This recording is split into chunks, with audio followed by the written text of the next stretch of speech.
caafimaadku waa nimcaad u weyn laakiin dadka haystaa ma dareemaan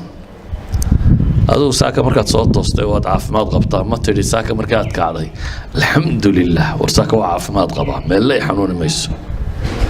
maad xasuusane waa iska noloshii caadiga ahayd laakiin haddii loo tago dhakhtarka haddaynu tagno dadka jiifa xataa milyaneer ha jiifo bilyaneer ha jiifo haddaynu idhaahno maanta nolosha maxaad ugu jeceshahay wuxuu odhanayaa un inaan caafimaado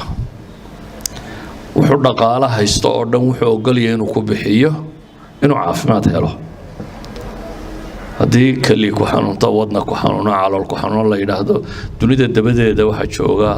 khabiir professor oo khatar ku ah oo xanuunadaa daweeya waxa laaliya wuxuu hanti haysto uu ku bixinayaa si uu maxay uu daawoobo idan waxa qiimaha intaa leeg jooga ee ah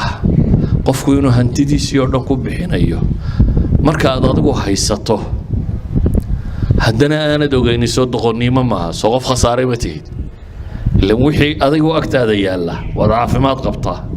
waana wixii ugu qaalisanaa baa lagu tilmaamaya inuu ka mid yahay waayo nebigu calayhi salaatu wasalaam wuxuu xadiis kale ku tilmaamayaaba